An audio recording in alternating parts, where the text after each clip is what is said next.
ошол алтынга эмне жетпей атат деп ойлойсуз сиздин оюңузча? Сен только четкий цель бар, машык, укта и результат көрсөт. Көз тийип калды, мындай алдын ала сүйлөп алдык. Жоламан, Акжол, Айпери, Айсулуу, ушул медаль железный чемпион, олимпийский игр болот деген да. Эң мындай эске түшкөн сиз уткан схватка кайсы? Былчылап сум деді. Жакын арада сиз Азиза менен баш коштуңуз. Эркек. Ошентип кайталап атат. Мен звезда болуп калдым деп эч кимди карабай калат. Биздин именно борецтери ушу алтынга суусап турганда күрөшөт да.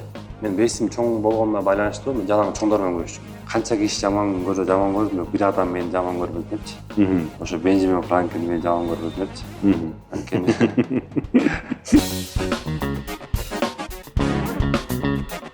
Ассаламу алейкум, урматтуу Эксклюзив KG каналынын көрөрмандары. Мен Семет Аманбеков, журналист. Бүгүн бизде дагы бир подкаст, чыныгы эксклюзивдүү подкаст деп айтсам болот. Биздин бүгүнкү коногубуз бул Олимпиаданын коло медалынын ээси, белгилүү күрөшчү Үзүр Жусупбеков. Биздин чоң мындай үмүтүбүз. Будан мурда Үзүр бир да журналисттерге интервью бербептир. Чынбы Үзүр мырза? Ооба, биринчи жолу берип атат. Ошон үчүн биринчиден биз менен жолугуп, бизге маек бергениңизге чоң рахмат. Убакыттап ушул мындай заманда көрүп атам, бул жактан машыгуу да болуп атат, тренировкалар болуп атат. Убакыттап бизге келгениңизге чоң рахмат. Ассаламу алейкум. Кош келипсиздер. Рахмат.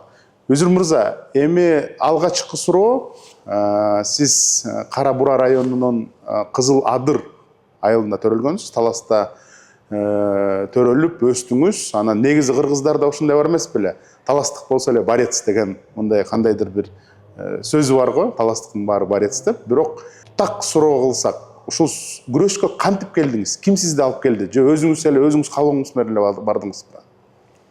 Жакшы суроо болду. Бул биринчиден белки туулуу өскөн жерим өзү чын Кара Бура районунда Кызыл Адырдан төрөлгөм, туулуп.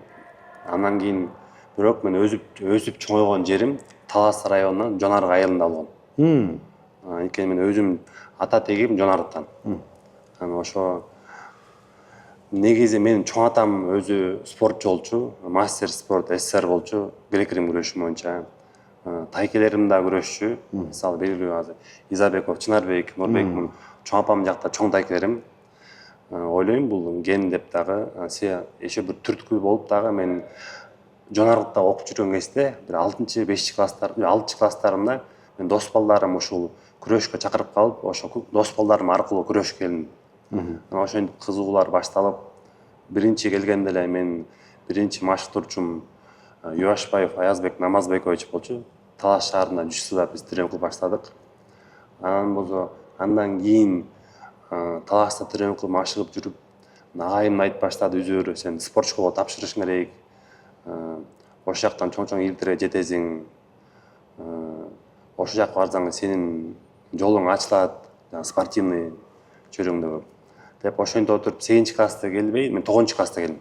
Жакпетте 9 класста келгенде эле ошо Мамбетов Радбек Шабдамекович агайыма келгем. Ошол жакка келип, ошодон баштап агайымдан тренировка кылып калдым да. Ушу жаш кезде тренировка кылып атканда мындай берилип бардыңызбы? Бир убакыттар болду, ушул күрөш абдан, эми грек-рим күрөшү баарыбыз билебиз, абдан оор күрөш туурабы? Абдан көп машыгыш керек, күч, мындай кара күч керек. Анан бир таштап салайын деген ойлор келген жокпу ортодон? Келген, бирок мен эң чоң мотиваторум бул атам болгон.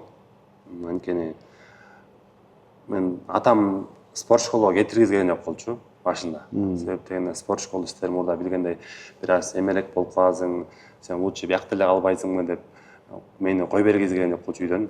Бирок мен өзүм агайым айткандай өзүмдүн желанием болгон. Мен уттум келчи да. Мен бесим чоң болгонуна байланыштуу мен жалаң чоңдор менен күрөшчүмүн. Өзүм 3-4 жаш улуулар менен күрөшүп калчумун да. Ошентип отуруп, бирок атам кетип бараткан айткан, Үзүр, сен ушу шаарга баратасың, мындай жакшы кадамдарды ойлонуп таштап атасың, бирок сен эгер ушу кадамга баргандан кийин сөзсүз ийгиликке жет. Сен эгер ушу бизди уят кыла көрбө депчи. Ошо атам жанагындай сөздөрү бир аз чучукка тийген да. Ошол себептен мен дакансы улап жашымда да көп жерден атам мага мотиватор да, көп нерсени атам мага эме кылат, үйрөтүп коет да. кичине немерек болуп каласың деген, бул тентек болуп кетесиң деген сөз да. Бул эми спорт школдон жанагы 90-жылдары 2000-жылдары инкуб деген түшүнүк бар болчу. Инкуб деген бул мындай тентек балдар дегенди билдирчү. Ошол жолду айтып аттып эле? Ошол жолду айтып атып, бирок максатыбыз бөлөк болчу экен. Эми максат эгер ошондой болсо, биз ошондой болуп кетмек окшойбуз. Бирок биздин максат жанагы чемпион болуш керек. Ошо элибизди, жерибизди башка сырттык ареналарда желегибизди желбиретебиз деген үмүтүбүз бар болчу, кыялыбыз бар болчу, максатыбыз бар болчу. Ошого байланыштуу мен келгенден баштап Рат агайымдын колунда өстүм. Ошо Рат агайым да көп нерсени үйрөттү. Үзүр ушундай кыл, жашоо мындай болот, тренировканы кыл. Эгер сен тренировка кылсаң эле сен чемпион болосуң деп. Ошол кезде биз көрүп өскөн Канат Бегалиев болчу, Данияр Көбөнов, Жанарбек Кенжеев, Руслан Түмөнбаев деген байкелерибиз ушу биздин астыбызда пример болуп турчу да. Азыркы жаштарга примери көп да. Мисалы ошо 4 байкебиз бар, андан кийин Акжол бар, Жоламан бар, Волингтердин Эрназар, мисалы көп улук, көп борецтер бар. Жаштар азыр мисалкы Разак бар, Асан бар мисалы. Азыркы поколенияга мындай бирөөнү көрүп өскөнгө жеңил да. Азыркы ойлойм, мисалы ким жакшылап машыкса, ким туура тренировка кылып, дисциплина кармап, агайын укса, туура жолдо жүрсө, эликке сөзсүз жетет деп. Туура айтасыз. Азыркы спортсмендер, сиз ошолордун арасындасыз. Мындай кандайдыр бир чоң авторитет болуп турасыз. Жалаң эле жетишкенчиликке жетпей, негизи туура жолду тандаганга абдан чоң үлгү болуп баратасыз. Бирок биздин убакытта жана 90-2000-жылдарда айтып атам, кичине заман башкачараак болчу. Таласта же бул жакта кандайдыр бир ошондой азгырыктар болдубу? Бир тентек жолго туруп кеткенге. Эми айтып коет го, чаян мен чымынчы. Мисалы чымын только мусорду көрөт, а чаян только гүлдөрдү көрөт депчи. Биздин чөйрөбүз, ою максатыбыз бөлөк болгонуна байланыштуу биз только өзүбүздү кадамдар только көрөшөбүз, только спорт карьераны эле ойлончук да. Башка алаксаттап турган нерселер жок болчу да. Болсо да может көңүл бурбачу окшойт. Ошо максатыбыз четкий болгонуна байланыштуу мен билбейм кантип мен чемпион болом деп ойлонуп эме кылып албачымын. Бирок мен сөзсүз чемпион болом, сөзсүз жетем бир ийгиликке. Кудай карап турат, Кудай ушу менетибизди мындай жөн жерге таштап кетпейт деп мындай үмүт чоң болчу да.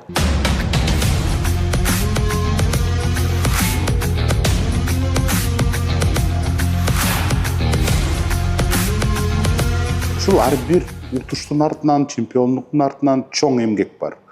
Негизи спортсмендердин мындай эрки, орустар айтып өткөндөй, сила волясы абдан күчтүү. Ошол кыйынбы күндө эртең менен туруп же кечинде тренировкага барып, бир тренировканы калтырып коеюнчу, тияка бияка балдар менен ойноп келейинчи деген ойлор бар болду беле?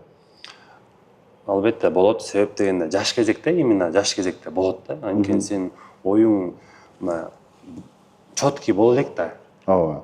Максаттын четко билбейсиң, Мисалы, ишенбей кетесиң кедечи, калтырып коеюн дейсиң, агайың ушкандыгы үчүн сен келе бересиң да. Бирок бара-бара сен сыртка чыгып утулган сайын сен түшүнө баштайсың, оказывается, сен ушу ар бир калтырган тренировкаң сага минус экен. Ошондуктан сен тренировка кылышың керек экен. Агайың айтпаса дагы каалабасаң да сен турасың да. Бул привычка болуп калат. Азыркы мен жумушума привычка болуп калган да. Мен бир жерим ооруса да мен келип тренировка кылам. Азыр денемде ооруп атса дагы мен келип тренировка кылып, тердеп, өзүмө анализ чыгарып, бүгүн буну кылдым, эртең буну кылам деп кетем да. Анткени спортивный, профессиональный жашоо келип калгандан кийин сен четко ойлонуп баштайсың. Окуучулук кезде мындай кылбай деле койсом болот деген ойлор келет. Сиз айтып кеттиңиз, утулганды абдан жаман көрөм деп. Эң биринчи утулуп калган схваткаңыз эсиңиздеби? Ооба. Таласта көп утулдум мен. Себеп таласта окуп жүргөн кезде именно жүзүстө чемпионаттар болуп калчу. Жалаң улууларга түшүп калчумун да. Вес чоң. Вес чоң болуп, утулуп калчумун. Ызырынып үйгө барып калчумун. Анан болсо бир туруп шаарга келип утулуп калдым. Анан ошондо үйдөгүлөр айткам да, мен чота бияктан жүрө жүрүм утулуп кала берет экенмин, шаарга барат окшойм чота деп. Анан үйдөгүлөр ошо айтканда жөнөткүзгөн жок болчу. Ошо именно таласта утулгандары мага жаккан жок болчу. Андан кийинки жашоодо утулган себеби бирден бир себеби сен жакшы тренинг кылбасаң, жакшы машыкпасаң, мисалы өзүң ашыкпарыңдан кайталанган жана сабакты албасаң утулуп кала бересиң. Жашоодо эле мисалы кайра бир нерсеге келе берет го. Жанагындай бирөөнүн азгырыгына алдангандай эле спортто деле ошондой. Эгер сен ошол жерин оңдобосоң, агай менен отуруп, спарринг партнерлор менен отуруп, бул кандай болуп калса, мен кандайраак жылсам жакшы болот эле, кандай стойкам кандай болсо жакшы болот эле, алар менен анализ кылбасаң, кайра утулуп кала бересиң. Бирок эң эсте каларлык нерсе ушу таласта утулгандарым болгон да. Ошо утулганды мен жактырбачумун.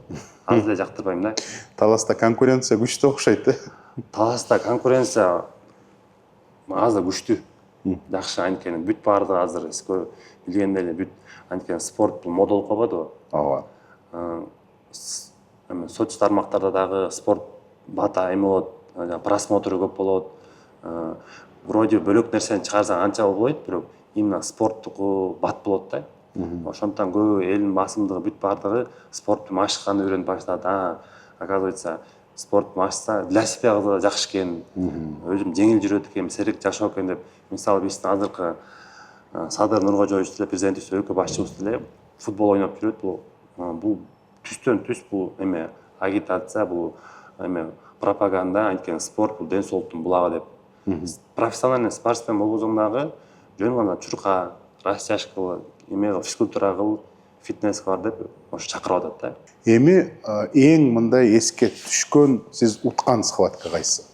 Уткан схваткам 2019 Азия. Азия уткам, бирок ошондо мисалы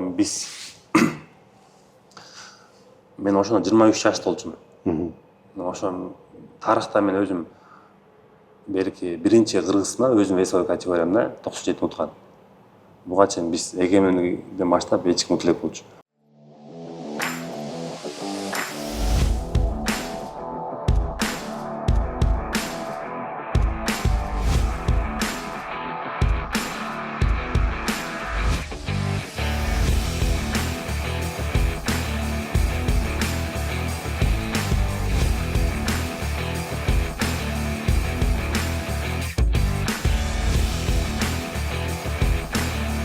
Анан болду ошо схваткам, бирок ал жөн эле момент эле болгон да, Азияны уттум дегенде.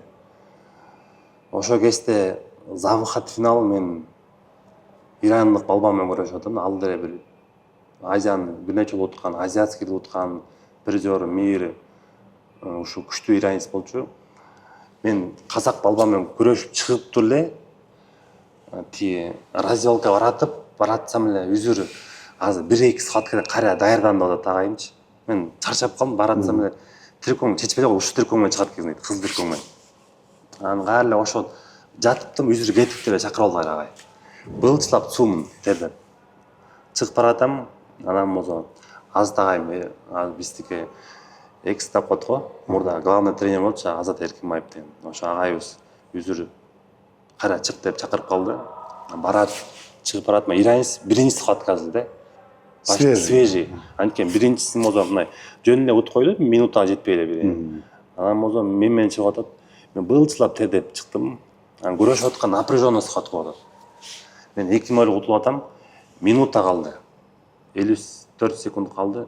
Өзү деп анткени партер берип койду, эки жолу тең пас берип койду. Анан агайлар кыйкырып. Бирок кийин ушу ламой деп коет бизде приемчу, мындай жамбаш чапкандай эле, бирок мындай түз чабасың да, кагып эле. Ошентип бери тартып ламой чаптым, төрткө түшүп калды. Ал менен артыма чыкты, эки колунан тартты. Берки счет 4-4. Ошо артыма чыккандыгы үчүн дагы бир балл. Ошентип 5-4кө утулуп, дагы тартып аткан, мен артына чыгып накат эме үстүнө чыгып кетип калам. Ошо мен 4-6 счет. Анан тиле челлендждиртип, ошо 7-4 болуп калды, 7-5. Где-то 20 секунд калды. Ошо схватканы кармап койдум. Финалга чыгып кеттим. Финалга чыкканда агайым ушундай сүйүндү. Анткени Азат агайым, Улуу агайым анткени Азат агай өзү чоң веске күрөшкөнүнө байланыштуу чоң весте жакшы көрчү. Ал өзү дагы 97 күрөшкөн. Эсте каларлык схваткалар бир 2-3 эле эсте каларлык схватка болгон. Ошол биринчи, экинчи Киевде болгон 2019-жылы. Артур Александян менен чыгып атам. Ооба, белгилүү схватка. Чыгып баратсам, мен билген жок болчумун, Александян менен чыгарымчы. Мен эмеге жеребьевканы карабай эле ким менен күрөшсөм ошонун баарын утам деп өзүмө цель коюп койгом да. Жеребьевкама биринчи эле эме чыгыптыр, болгар. Андан кийин эле дагы болгар, чемпион Европы, призер мир, действующий. Аны утам, андан кийин Александянга чыгам. Чыгып жатсам агайым эмеде коет го, спортивный мандраж. Үзүр жакшылап күрөш, үзүр мен аны карап, агай вообще приоритет железно утам деп чыгып баратым. Анан бирок ошол кезде анткени сен неге ишенесиң? Анткени бир Кудайга ишенесиң, анан ошол кылган менетиңе ишенесиң да. Мен буну кылгам, мен буну утам сөзсүз деп. Чыктым, накат кетип калдым, бирок в итоге сен уттуң да. Уткандан агайым сүйүнүп, мындай жана сүйүнгөндөн адам бир эле сөздү кайталай берет го. Эркек эле эркек. Эркек эле эркек. Ошентип кайталап атат. Анан агайга болду эме кылып, эртесин ошентип Киевде турнир уткам. Бир 3-4 эме болгон схватка ошо эсте калат. Ооба, анан 2019-жылы биз дагы абдан сиздин схваткаңызды көрүп, финальный эле схватканы көрүп калдым. Теги өзбек балбан менен Жахангир Турдиев эле ошо менен, ооба. Ошондо сиз утканда биринчи жолу биздин тарыхта ушундай балбаныбыз ушул кезде алып атат деп эле аябай сүйүндүк да. Бирок тилекке каршы чоң спортто андан башка көп мындай адилетсиздиктер болуп калып атат да. Мисалы үчүн 2023-жылы болуш керек, жанагы иранец менен күрөштүңүз, Мехди Балихамзаде деген. Анан ал кандайдыр бир симуляция кылып, тиги судьялар менен утуп алган эсиңизде бар, ошону сиз аябай ыйладыңыз, биз дагы сиз менен кошо ыйладык.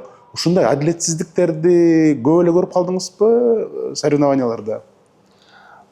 Болот, себептен чын эми ал жерден кандай гана метод менен утпасын, бирок тарыхта иранец чемпион Азия болуп калды да. Ооба. Симуляция кылып уткан күнү дагы, бирок мен ойлойм, ошо значит мен бир аз повод бере алдым да, судьяга дагычы. Бирок ал кезде биздики биринчи Жоламан чемпион Азия болот, андан кийин Акылбек чемпион болот 82-ден. Анан мен келаткам да. Еще может мен утуп кетсем, командный чемпион болуп калабыз. Ооба, ооба. Ошол факторлор да ойноп калды, билбейм. Бирок 4-4 утулат, 4-0 утулат. 4-0 утулуп аткансыз да. 4-4 болуп жетем. 26-25 секунд алат, вроде железно менен уттум дейм. Анткени жана чоң весте жана 30 секундта бал берип коюшун редко да. Мен уттум, карманып тиги сүзөт, вроде мен тоском, эмелам келип өзү сүзүп жатып калды, мен вроде бал бербейт деп ойлогом да. Резкий бал берди. Ооба, болмок эмес да, өзү эле эметпедиби? Жатпаганда мен чото түшүнбөй калып, агай нерем эмети бал жок деп аздай айтып атам. Үзүр вообще бал жок дейт, ана бал бергенден кийин биз да челлендж тартабыз. Ошентип видео кылып туруп бал берип коет. Бирок ошол кезде чын нагла эле медалын алып алгандай болду да магачы. 26 секунда калды. Кеттик ана эмес. Акыркы секундалар алтын медалдын тагдыры мына ушул жерде чечилет. Ирандык балбан болушунча тобокелдикке барууда. Жана кайрадан бул жерде сүзүшүп кетти. Оор болот.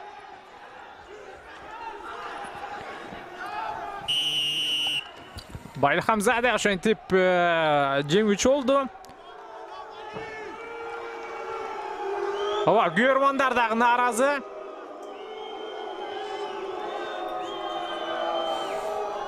Да, вот такой вот спорный итог этого поединка, и без вмешательства судей здесь не обошлось, конечно же, но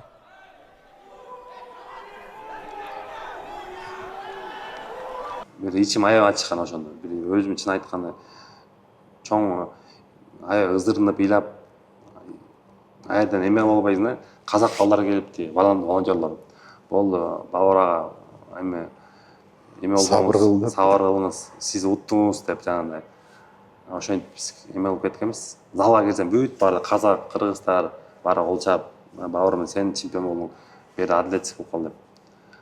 Бирок тарыхта эми ал чемпион болуп калып калды да, кандай болгону дагычы. Ушундай кездер болдубу дагы карьераңызда? Рустам Аксакалов бар. Анан ошо именно ошол схватка менен күрөшсөм что-то бир нерсе жетпей кала берет да.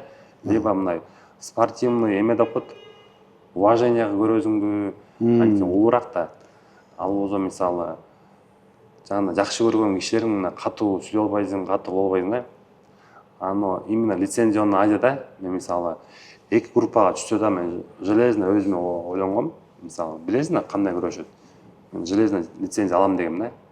Жанында лампочка кармап бир нерсе кылып атып, колум бир аз илинип кетти трикозно. Какой-то бир, эки кара колум чыкты. Мен кармагандан жокмун да. Чыгып кетти. Ошо жерине 2 балл берип койду да. Ага. Ошо жерим аябай обидно болду. Анан керек моменттер болот, ошон үчүн мен ойлойм, андай ситуациялар болбош үчүн биздики балдарыбыз бир баш өйдө эле утуп калыш керек да. Мисалы жоламан соперниктен бир баш өйдө уткандай эле күчтүү бар эсе бир баш өйдө утуп атат жолдон. Ошондой күрөштүң сага мындай бир да судья претензия кое албайт да.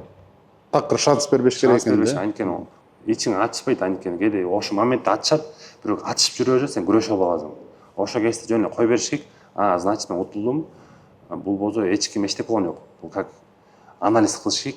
Кара кийинкисин туура эме тренинг кылып туруп кара утуш керек да, болду бүттү. Анан ошону эстеп эле кала берсең сен өспөйсүң анда. Ооба, тилекке каршы ошондой эле учурлар көп. Баарыбыздын эсибизде бар. Жана Канат Бегалиевдин дагы ошентип медалын тартып алган француз арбитр. Ошондо дагы биринчи Кыргызстандын алтын медалына ээ боло албай калдык да. Ошол бир эле арбитрдин бир өзүнүн көз карашын, өзүнүн бир ошибкасын кылганына.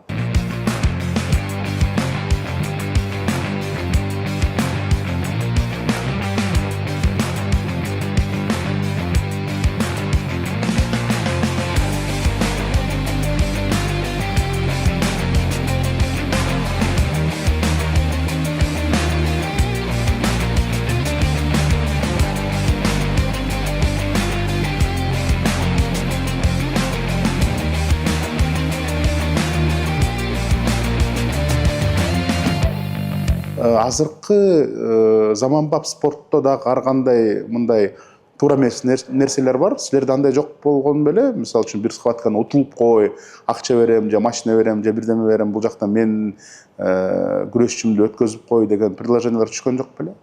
Андай жок. Себептен биздин именно борецтер ушу алтынга сусап тургандай күрөшөт да. Ойдо да жок андайлар, Ойго да кирбейт да, мисалы. Может кээерки борецтерге айтыш мен билбейм да. Мен айта албайм ошон үчүн. Жеке мен өзүмө андай болгон эмес болчу. Себеп дегенде жаңача машыгып келип туруп анан утулуп калыш кыйыныраак да. Тем более биздин генде эмеде андай азыраак. Дегеле жок да. Лучше сен чемпион болуп алтын медаль көтөрүп келген ошол аябай сонун. 2024 Париждеги Олимпиада жөнүндө сөз кылсак, ал жакта эми чоң үмүт менен биздин борецтер барган, эми Кыргызстан биринчи алтын алат деп. Анан тилекке каршы ишке ашпай калды. Ушул бир көз тийип калды, мындай алдын ала сүйлөп алдык деген силер эмес. Негизи бар жалпы аудиториянын көп аткаминерлери да ошондой айтып калды. Ошондой бир сезүү болгон жокпу? Мүмкүн кичине мындай андай бир прогноздорду бербей эле койсокпу, туурабы деп. Жок, прогноз берген туура эле. Себеп дегенде биз деле мына футбол ойноп атканда деле чоң-чоң чемпионат мерлер болот го, Лига чемпионов, тиги Европаныкы баары прогноз берилет да. Утат тигибу деп. Бул ойлойм, бул психологический ставка эле. Анткени спортчу психологически күчтүү болгондор даярда жакшы болсо утат. Бирок жанагындай 4 жылда бир жолу болот турган бул мендешке абарыбыз да бөлөкчү да. Мен өзүм айта кетсем, мен Токиого биринчи жолу барганда психологически аура бөлөкчү болчу да. Анткени 4 жылда бир жолу болот, 4 жылда бир жолу болот деген эме бар да. Но Парижге мисалы мен лицензияны эптеп кыйналып отуруп, акыркы лицензионный турнирди Турцияда алгам. Бирок мага мына чын айтканда эң эркин өзүм кое бергем да. Мен железно финалга чыгып чемпион болом деп кеткем. анткени бүт конкуренттерин билчүмүн. 16 борец болсок, 16 борец ким кандай кылат, не кылат бүт баарын билебиз да. Просто олимпиадага барганда ат чуркойт, бак чуркайт дейт го. Ошондой эле случай болду. Анткени бүт баардыгыбыз берки мисалы Жоламан, Акжол, Айпери, Айсулуу ушул медаль железный чемпион олимпийский кирип болот деген да. ооба. Бирок жанагындай эмелерден айынан эле мисалы тренировочный процесстер болуп калышы мүмкүн, судьянын ашпазы болуп калышы мүмкүн, какой-то бир эле туура эмес кыймыл схваткаңды чечип коюшу мүмкүн. Айдан эч ким не застрахован да. Ошон үчүн ойлойм, олимпиадага бараткан олимпийский чемпиондор булар болсо везучий да болуш керек да. Анткени чын удача ойнош керек. Себеп дегенде вроде бы даяр эмес балдар эле барып олимпийский чемпион болуп калат да. Эл тааныбаган, вроде тааныбаган эле бала барып чемпион болуп калат, а эл тааныгандар утулуп калат. Анткени давка көп болот. Сен утаасың, сен аласың дей бергендин себебинен келип ошону көтөрө албай келет да. Жана чисто олимпиадага баратканда, чемпионат Азияга барганда эле, чемпионат мирге барганда эле спокойно барып өзүнүн жумушун кылыш керек. Эгер утсаң, Кудайга шүгүр, альхамдулилlah. Утулуп калсаң дагы, значит Кудайга шүгүр дешик, значит будан бир сабак алышык, бүттү кайра келишик да, жеп койбош керек өзүңдү. Мен ойлойм, кийинки 28ге азыр биздики бүт жактан даяр болуп калды көп балдар. Психология жакпетен өздөрүнүн мисалы Акжол 2 жолу олимпиада көрүп койду, Жоламан 2 жолу олимпиада көрүп койду, ошол эле Айпери, ошол эле Айсулуу, мисалы ошо кайра олимпиада көргөн инсандар, спортчулар бул кийинки олимпиадага мындай холодный барат да. Ачка барат. Мисалы өзүнүн мындай неге баратканын четкий билет да. Только алтынга эле баратканын билет болду. Бирок ал убакытта сиз айттыңыз, ушул тамак жактан кетип калышы мүмкүн, анткени бирден бир туура эмес жеп койдум, анан алым жок болуп калды, мындай алым кетип калды, анан восстановление дагы оорураак болуп калды деген сөз айттыңыз. Ошол жөнүндө айтып берсеңиз, кандай болду? Кече өзүм күрөшөрө чота самочувствием бир аз начар болот, билбейм негедир.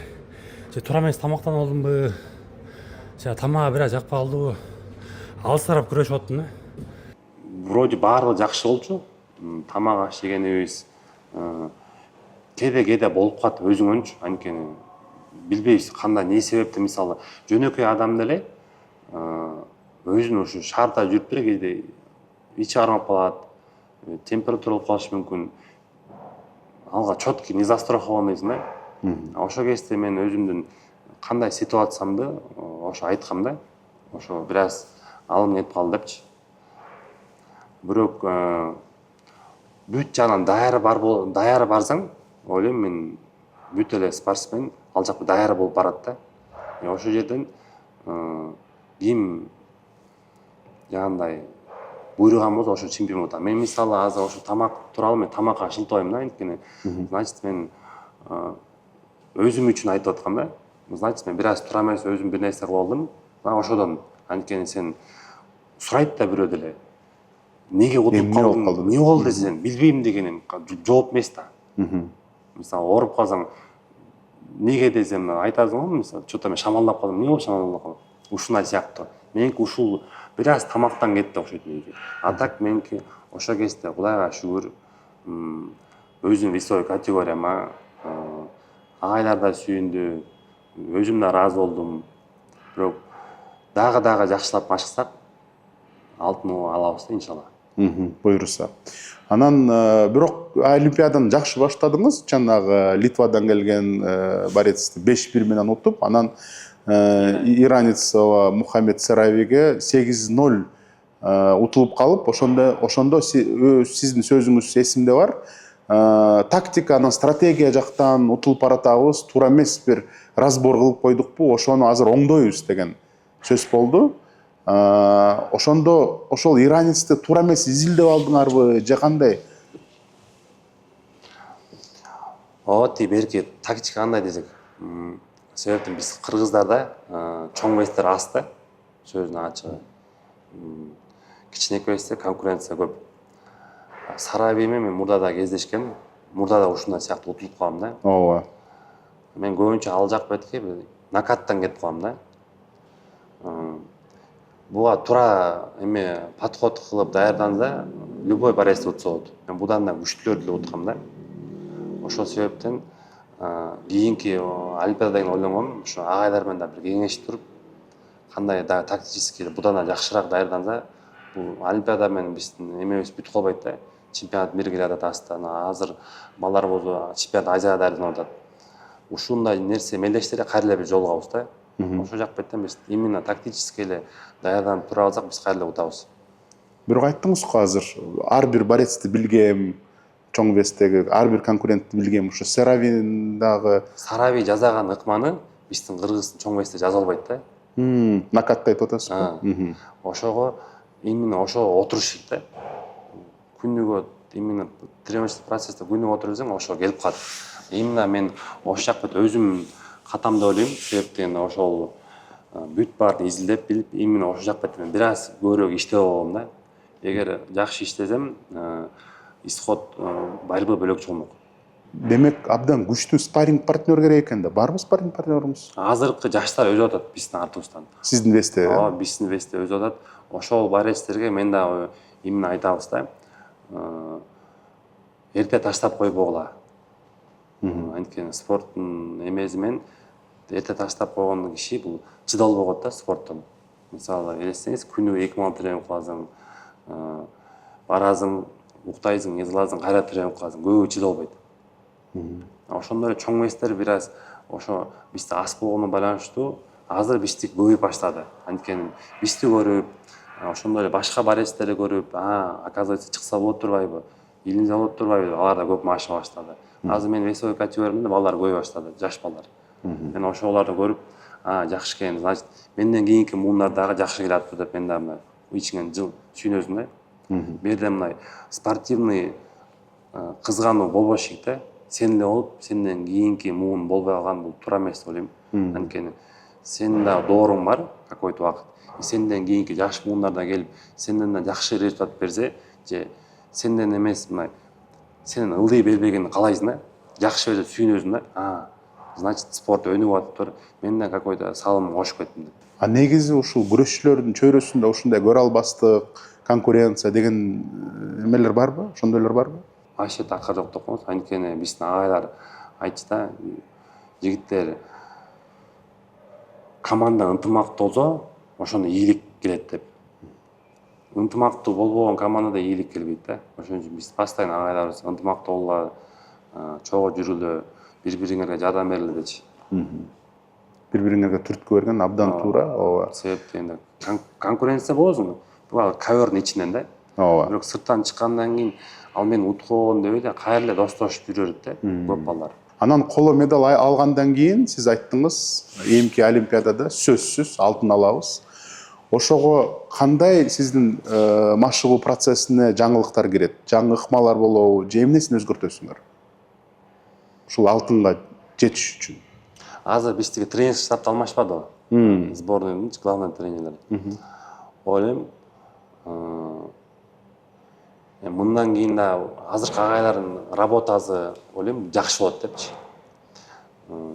Какой-то бир өзгөчөлүктөр кириш керек. Себеп дегенде балдарда астыга өсүш үчүн какой-то бир процесс керек деп ойлойм. Ошол алтынга эмне жетпей атат деп ойлойсуз сиздин оюңузча? Балдардын бүт даяр болчу. Жөн эле мына айтып аттым го, удача эле.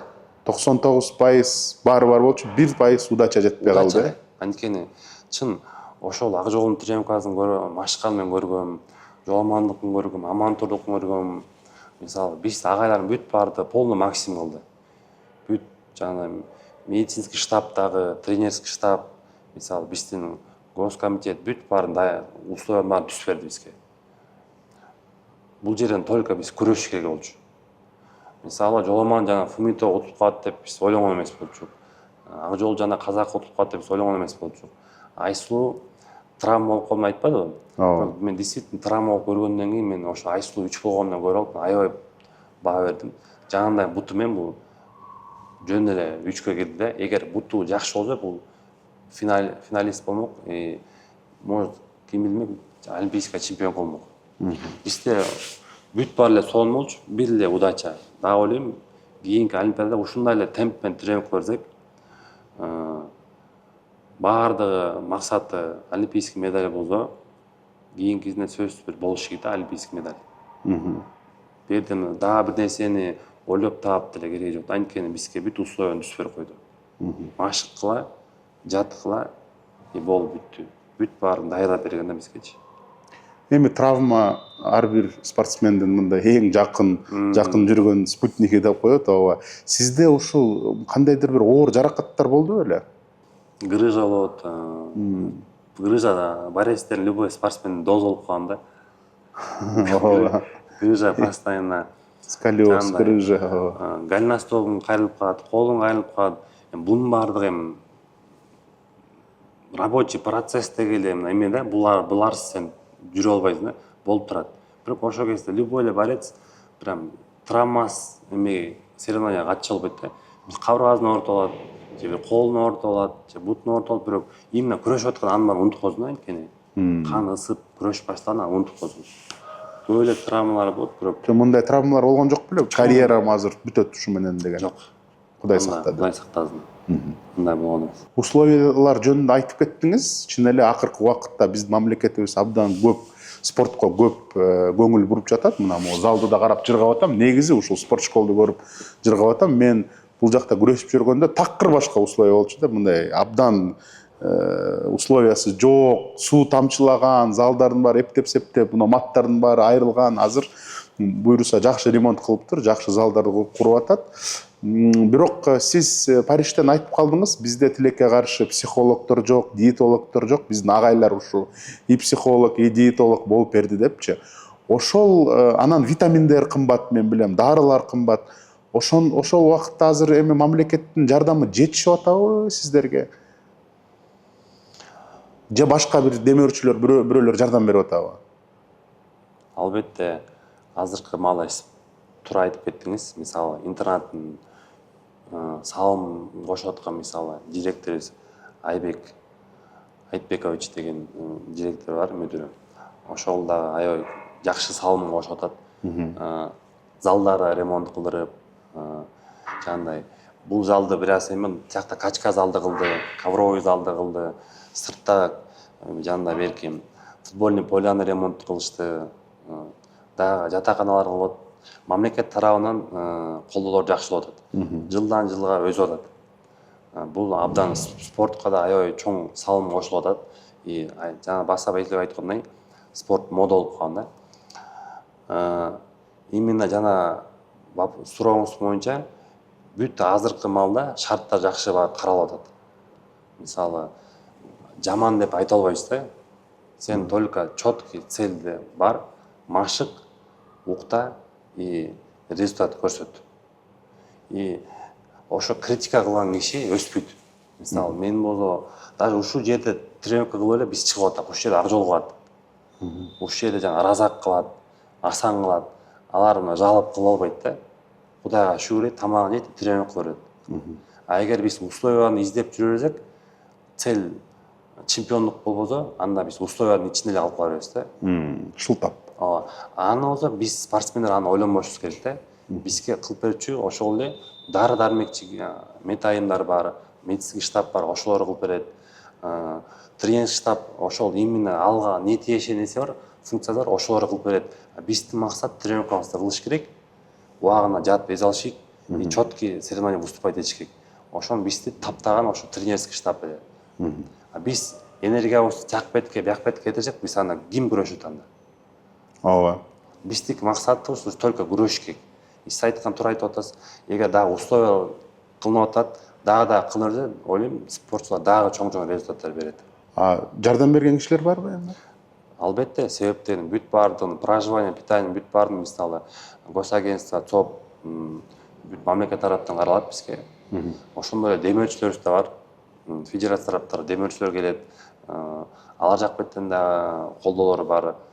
Азыркы биздики именно башка мамлекеттерге салыштырмалуу биздики Кудайга шүгүр бүт жагынан каралып атат.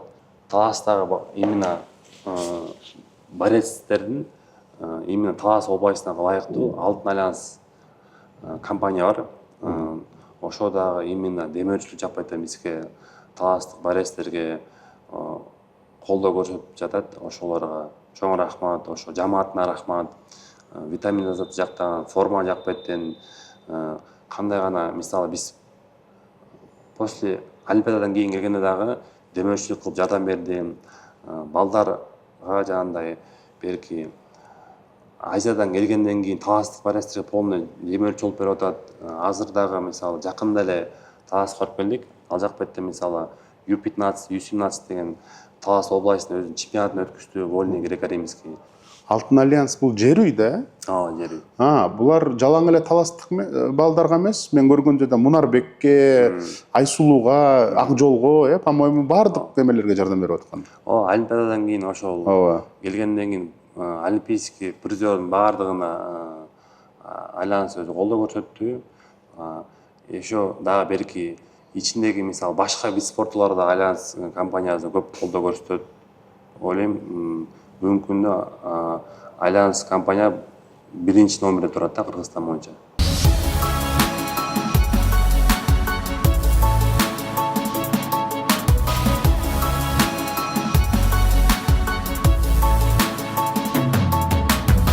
Сиз менен маек куруп атсам, сиз мындай абдан сабырдуу, айкөл жигит экенсиз да. Дайыма ушинтип каласызбы же эмне кандайдыр бир себеп болуп кетсе мындай ачууланып кетесиз? Мен өз башта эле ушундай жүрөм, бирок кээде ачууланам да. Мисалы Ошо эмне болуш керек сиз ачууланып мындай? Азыр тренировочный процессте иним экөөсү иштеп атып, бир нерсе айтса туура эмес кылганына анткени күйөөзүн агач сабырыңан чыгып кетесиң.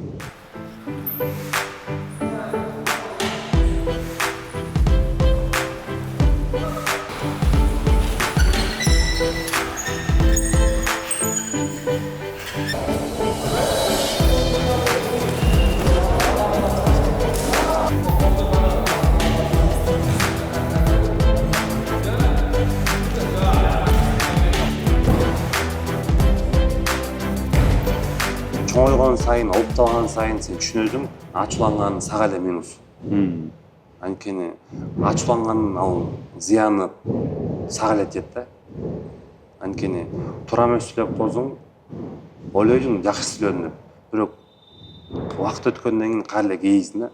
Жөн лучше сабырды камап койсоң, сабырдын түбү сары алтын дейт го. Сабырдуу эле болгон жакшыраак да. Бир тууган иниңиз бул спорт школа интернатта окуйбу? Сиз 5 бир туугансыз, 5 бир тууганмын. Канча бир тууганыңыз күрөш менен алектенет? Биз үй бүлөдө 5 балабыз. Менден кийинки экинчи иним биякта окуйт да, 9 класс. Сиз эң улуусузбу? Эң улуусу мен. Сиз эң улуусуз. Төртөө тең бала. Төртөө тең бала. Так. Канчасы күрөш бар эт? Экөө. Бирөөсү бул жакта? Бирөө Таласта. Бирөө Таласта. Аларда кандайдыр бир жетишкенчиликтерге жетип атабы? Таластын ичин уткан, шаардан медаль алып кетишет. Эми азыр алар эми келе атат да. Аларга взрослый борьбага жетиш керек да. Алар юниор азыр, Кичинекей эле кадеттер. U15, U17 балдар, балдар. Демек, буйруса сиз алтын медаль алсаңыз, Жусупбековдор дагы Кыргызстаныбызга медаль алып келет экен да. Кудай буйруса. Кудай буйруса, ошондо эле ниеттебиз биз дагы. Жакын арада сиз Азиза менен баш коштуңуз, чоң свадьба. Ошол эми сизде жаңы жоопкерчилик бар, эми турмушуңуз алмаштыбы ошондон кийин? Мурда жалаң спорт менен жүрчүп, оюбуз бар спорт болчу, азыр үй бүлөндө ойлоносуң, спорт дагы кээде кызганып коет, бирок көнүп калды деп, көнүп баштады десек эме болот. Кудайга шүгүр, баары жакшы. Туура эле түшүнөбү? Жана эми сборлор болот, тияка кетиш керек, бияка кетиш керек. Туура түшүнүп калды. Көнүп калды да. Спортсмендин аялы бар эле ошондой да эми. Көнүп калат, себептен адам любой нерсеге көнөбүз да. Ошондо эле наоборот кайра поддержка берет. Эме кылыңыз, тренировкаңызды калтырбаңыз деп. Бул спортчу аябай чоң мотивация да. Ооба. Анткени мурда өзүң камчыласаң, аз дагы бирөө дагы келип жанына туруп, бүгүн калтырбагыла, тренировкаңды кылгыла деп жанына постоянно айтып турат. Аны менен көп убакыт эле мындай таанып жүрдүңөр беле? Кантип тааныштыңыз негизи? Мындай таанышып калдык. жылдыбыз бирибизге келишти. Аха. Өзүмө жанагындай жаккан характеристикасы жакты. Үйүндөгүлөрдүн тартиби жакты, өзүнүн тарбиясы жакты, тарбиялары. Бул ичиңен билинет го, мисалы. Мен улуу байкелер, улуу эмелерде кишилер айтчу, инсандар деле. Өзүнүн тапканы сразу билинет делечи. Ооба. Жүрөгүң сразу жылый турайт да. Ол бүт көп деле сүйлөшкөн жокмун. Сразу сүйлөштүк. Үйүндөгүлөр менен тааныштым. Болду, ошентип эме болуп кеттик, үйлөнүп кеттик. Буюрса балдарыңыз болсо спортко бересизби? Көндүртөсүзбү? Чын спорт менен машыкса деген ниетим бар. Бирок эми кандай бир эле спорт эмес, башка тармакта да любой тармакта дагы чемпион болсо сүйүнөсүң да. Бир эле спорт эмес, может бизнес жагынанбы, может күчтүүрөөк адис жагынанбы, экономистпи же бөлөк врач жагынанбы, медицина жагынанбы. А так пока ойлонуп элекпиз. Ушул маекте дагы билинип атат да, сиз мындай терең аналитика кылып, туура сөздөрдү айтып, анан мен бирине видеодо көрүп калдым, сиз абдан китеп окуганды жакшы көрөт экенсиз, анан баарына кеңеш бересиз. Спортчу болобу, ким болобу, көбүрөөк китеп окуш керек деп. Азыр дагы эле китеп окуп атасызбы? Ооба, Бенджамин Франклиндикти окуп атканбыз. Азыр. Азыркы убакытта. Бенджамин Франклиндин биографиясынбы? 600 беттик китеп экен, чоң ушундай. Бирок кызыгып ошо киши анткени айтат го кээрлерчи. Канча киши жаман көрсө жаман көрсүн, бирок бир адам мени жаман көрбөсүн депчи. Ошо Бенджамин Франклин мени жаман көрбөсүн депчи. Анткени ошо кишини мисалы постоянно көп нерсени чечип коет да. Эми ал туура пайдалансаң көп нерсени чечет. Ошончо ошо көтөрүп жүргөндөн кийин, эме кылып жүргөндөн кийин ошо автобиографиясын окуп коеюн, кандай инсан болду экен деп окуп атканбыз. Жаңы эле баштадык. Кызыктуу экен. Башы вроде кызыктуу, жаңы көптөгөн немелер ойлоп таптыр, профессор, өзүнчө научный көп нерсе ойлой эме кылган экен да. Америкага жагындай түстөн түз салым кошкондо, бөлүнгөндө аябай күчтүү инсан болгон экен. Күнүнө канча саат окуйсуз? Кол бошо мен жарым саат же 1 саатка окуганга аракет кылам. Күнүнө? Күнүгө аракет кылам. Ошондо бир жылда канча китеп окуп атасыз? Мисалы, цель коюп коюш керек экен да. Мисалы, бир жылда мен 12 китеп окуп бүтөм же 10 китеп окуп бүтүрөм депчи. Ошентип койсоң, еще плюс жазып коесуң го, ошо жакшыраак экен. Ушул китеп эмне жөнүндө мындай? Жок, любой китепти окусаңчы, мисалы. Ошол роман болобу, может берки автобиография болобу же мындай мотивационный болобу же криминалистика болобу, любой китеп болду деле өзүңө жакса, жылына мен 10 китеп окуп бүтүрөм деп жазып койсоң, анткени неге жазганын пайдасы жазганда 10 000 мышца иштейт экен. Моторика. Ошон үчүн сен жазганы менен окуган, ошо бат жаттайсың, бат кабыл аласың, постоянно ойлонуп жүрөсүң, деп. Эсимде бар да. Эсимде болот да. Ошондой эле мисалы, жаңы жыл баштагандан бир китепти окуп бүтүргөм, азыр Бенджаминди окуп атам да. Азыр экинчи китебим болду. Жылда бир 12 китеп окуп бүтүрөм деп мен быйыл цель коюп койдум да. 12 китеп. Мындай башка кишилер сапына кээбир 40 китеп окуп бүтүрүп коет, 50 китеп окуп бүтүрүп коет кээбирлер инсандар. Бирок мен өзүм мындай айына 1 китеп окуп бүтүрсөм жакшы эле деп ойлойм. Азыркы биздин көрөрмандарга 3 сиз кеңеш берген китеп. Көп китеп бар да, мисалы, өзүмө жаккан ушул биринчиси Пайгамбар саллаллаху китеби, андан кийинки китеп ушул Наполеон Хилл «Думай и богатей» и жагындай «Богатый папа и бедный папа» Роберт Кийосаки китеби. Толтура китептер бар, мындай өзүмө ушулар жаккан да. Ушу пайгамбардын автобиографиясын окуп атканда сиздин да жашооңузга кандайдыр бир өзгөчөлүктөрдү киргизет окшойт, Анткени биз баардыгыбыз Кыргызстан көпчүлүгү ислам динин кармагандан кийин эмне динде жүрөсүң ошо окуп койгон жакшыраак да. Анткени баардыгыбыз динибизди, өзүбүздүн эмебизди, религиябызды окуган. Мисалы, орустар христиан кармаган, алар өзүнчө китепти окуйт. Башка улут диндегилер ал өзүнүн китептерин окуйт. Мисалы, биздин өзүбүзгө китептер окуйбуз, туура деп ойлойм мен өзүм да. Окуудан башка кандайдыр бир хоббиңиз барбы? Ооба, мисалы китеп окугандан кээде зериккене тоого чыккан жагат. Природа анткени ал жакта аура бөлөкчө. Анткени ал жакта көбү баардык нерсе таза да. Жөн эле тоого чыгасызбы же бир чоң Жок, мисалы тоого мисалы природа чыгып бассаң, мына жөн эле поход деп коет го орусча. Бассаң бир 1-2 саат бассаң, мындай денең эзе алат да. Оюң серик болуп калат, ойлонгону ал жакка караганда телефонду өчүрүп коюш керек. Эч болбой турган болуп. Видеого тартсаң тарт, сүрөткө түшсөң түш, бирок мындай ошол жакта базып жүрсөң, оюң да бөлөкчө болот. Кээде мындай үйдө берки эме кылган жагат ошо. Стейк бышырганда. Өзүңүз? Мариновкадан баштаппы? Мариновкадан баштап өзүм кылган жагат. Ошо эки хоббилерим ошол эле, башка спорт. Азиз айымды жыргатат турбайсызбы стейк жасап берип? Ал жасап берет азыр. Жок, кээ бирде мындай ар бир эркектин желаниясы болот го, өзүм жасап жанагындай. Жок, ошо Лучший повар эркек деп коюшат го. Эмеге жакын болот, негизи көп кыргыздар этке жакынбыз го. Ооба. Ошо баары сурап калат, бирок өзүм эле жагат да. Анткени өзүм орусча айтмакчы, кайф аласың, Ооба, туура. Анткени Меники да ошондой бир аз эме болот да, мындай. Билбейм башкалар кандай эме болот, бирок мага ошол жагат. Ооба, өз колуң менен жасап, тузун текшерип, перецин текшерип дегендей. Ооба. Эгерде күрөшчү болбосоңуз ким болмоксуз деп ойлойсуз? Кичинекейибизде космонавт болуп ойлочу, эми кичинекейибизде мечтабыз болчу. Ооба, баарыбыздын мечтабыз. Кийин чоңойгондо мен юридический академия бүткөм. Юрист эмеңиз бар, дипломуңуз? Диплом бар, бакалавр, магистр дипломум бар. Юрист болом деп ойлогом кээде. Жагабы? Ошо кезде может жаккан мага. Азыр меники жанагындай бир кечтин эзи болуш үчүн бизде биякта интернатта окуп жүргөн кезде агайыбыз айтып бар болчу да. Чыңгыз деген. Зулпукоров Чыңгыз, Күмүшбеков Чыңгыз Зулпукоров деген. Ошо агайыбыз айтчу, жигиттер, балдарым, дарак бир жерден көрөт дечи да. Эгер спорт тандадыңарбы, спорт менен машыгып, спорт менен ийгиликке жеткиле. Бир жерден бир жерге секире бербегиле дечи да.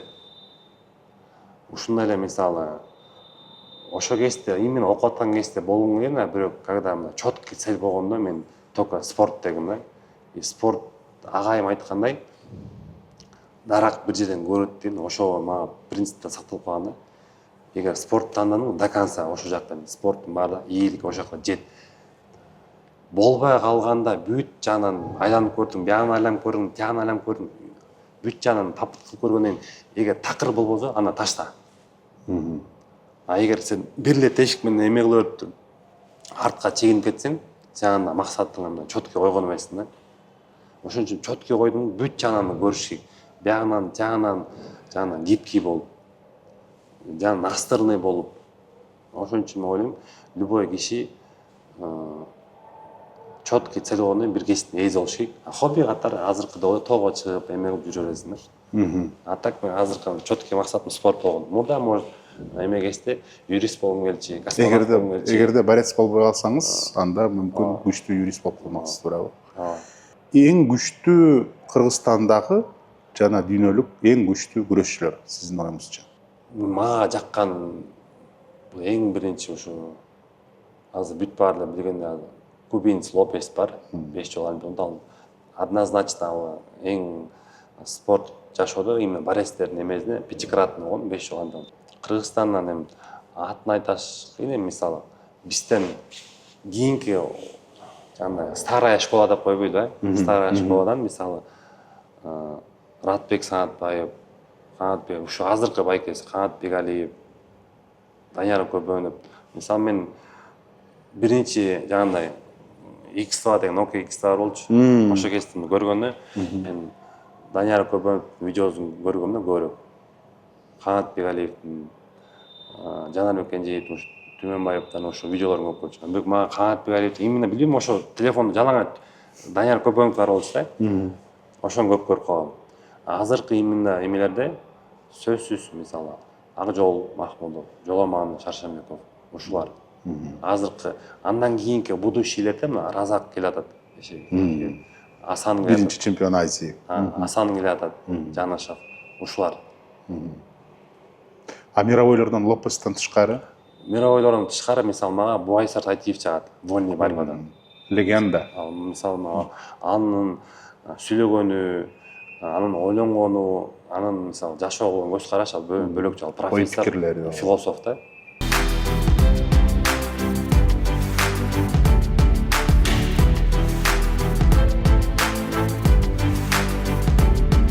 Соревнованиянын астында кандайдыр бир сиз сүйгөн кыргыз тамагы барбы? Жегенби? Ооба. Соревнование астында жегенби? Соревнование астында андай күчтүү тамак жебейсиң. Мисалы, легкий тамактар жейсиң, шорпо. Анткени көп ойлойт да, мисалы, веске түшкөндө адамчы күчтүү тамак неге жебейт депчи. Мисалы, сиз деле башка бирөө деле орозо кармазай, келе калып туруп манты же беш бармак жеде ашказан ооруп калат. Ооба. Өңкүйүп, алын бар ашказанга кетип калат да. Ооба. Сразу нагрузка келет. Нагрузка. Бүт барестер, бүт весогонщиктер веске түшкөндөн кийин жеңил тамак жейт. Ашказанды кыйнабаш үчүн. Ошон жаңы шорпо, жеңил, ошон үчүн жеңил тамак жейт. Второйду жей албайт. Второйду 3 күндөн кийин жейт. Анткени ашказанды көндүрүп алып жейт. Ошондой эле сен вес кармап жүргөн кезде, өзүң таптап жүргөн кезде күчтүү тамак жей албайсың да. Чучук жеп коюш мүмкүнсүң, шорпо ичип коюш мүмкүнсүң, камырын жебейсиң, картошкасын жебейсиң. Эме болуп калдың, тандап жеп каласың. Аны тура кабыл аласың да, өзүң мага могул болот, бул болбойт. Именно даярдап аткан процессте. Азгырык болобу ушул бир плов жеп аш жеп алсам же беш бармак жеп алсамбы деген. Анткени сен билесиң, плов жеп алсаң, ал сага минус. Ал сен плов жеп туруп, тренировка кылсаң, тренировочный процессиңде кыйын тиет. Мисалы жаңандай оозу күйүп калган киши айранды үйлөп ичет болуп аны кылбайсың да сен. То есть баштан өткөн нерсе экен да. Жок, ал кадет кезде болуш мүмкүн. Жаштар ошондой жеши мүмкүн. А бирок именно профессиональный спортто андай каталар кечирилбейт. Бүт кылдаттык, чоткий болуш керек. Ошон үчүн жатканың, турганың, басканың, тамак жегениң, адамдар менен сүйлөшкөнүң, мамиле кылганың, спортко кылган көз карашың бүт бар чотко болуш керек да. Эгерде мүмкүнчүлүгүңүз бар болсо, эң күчтүү тренерлерден биздин Кыргызстанга, бул жака спорт школага кайсы тренерлерди чакырмаксыңыз? Российский школада мен Алексей Мишин деген бар.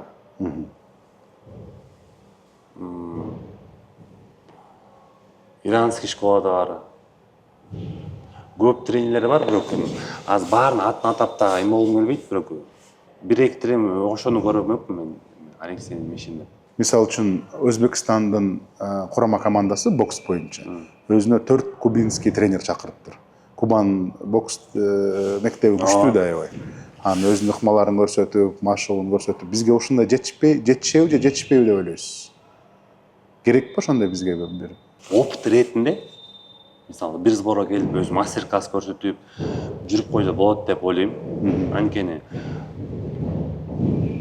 ал эле опыты бар да. Ал мисалы Алексей Мишин аткан олимпийский чемпион бир, Европаны канча уткан.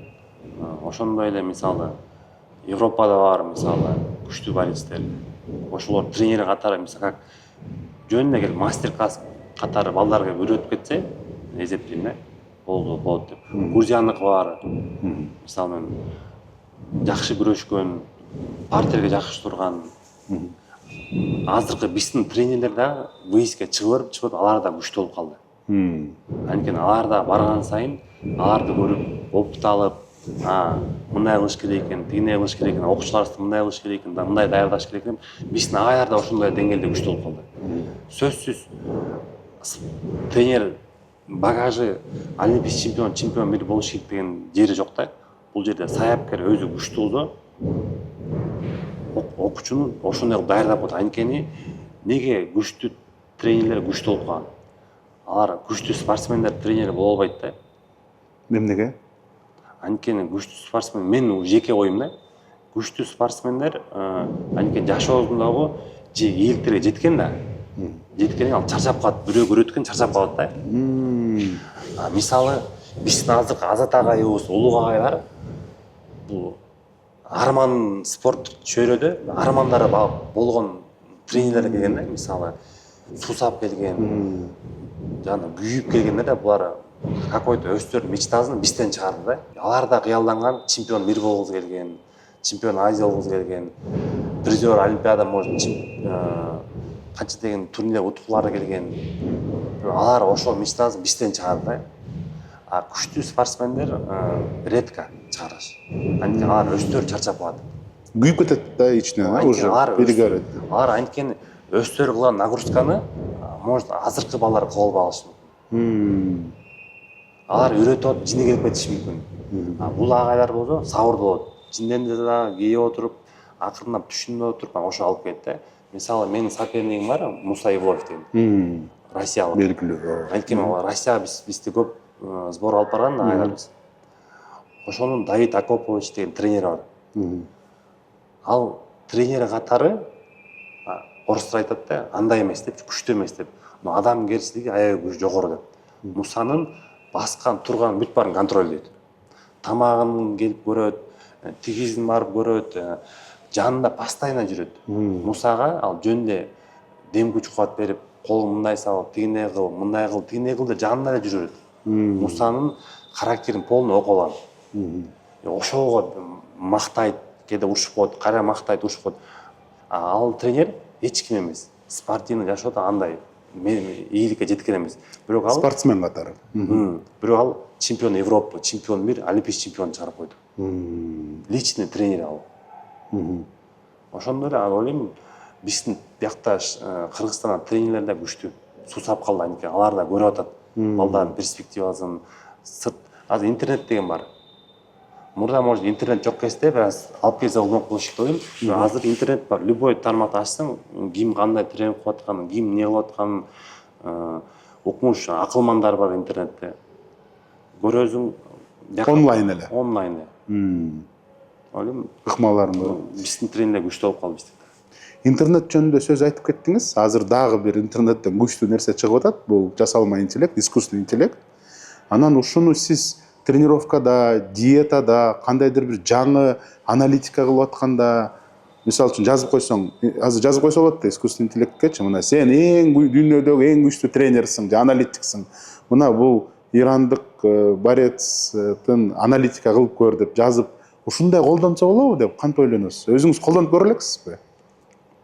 Туура эмес маалымат берип коет окшойт деп ойлойм. Жок, албетте, өзүңүздүн дагы көз карашыңызды киргизесиз да. Бирок мисалы үчүн диета кылып атканда Туура. окусаңыз так берет да. Туура.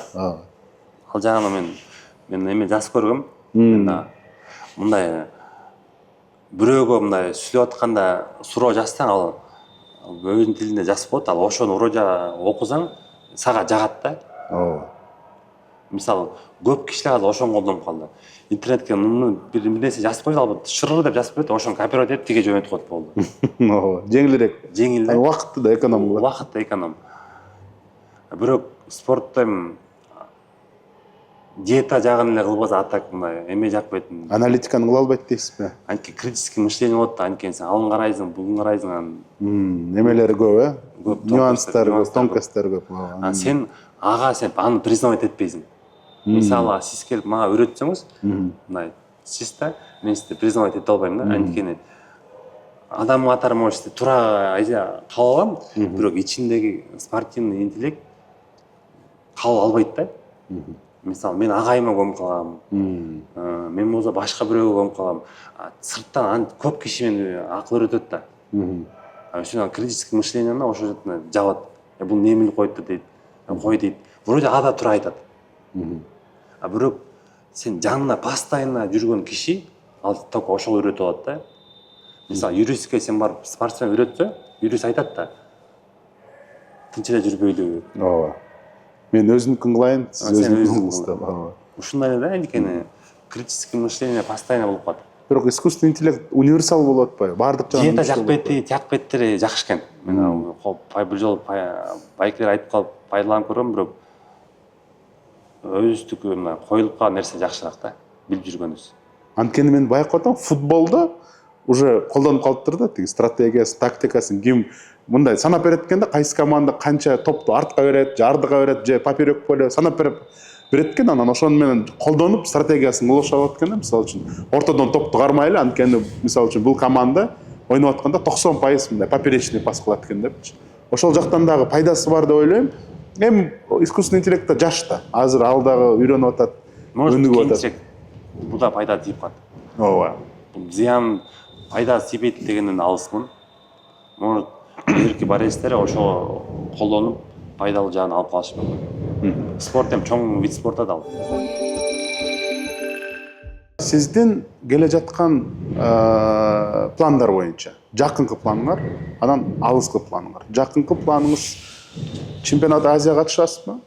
Азыркы план боюнча бизки быйылкы 25 жылы Олимпиададан кийин келип үйлөндүк.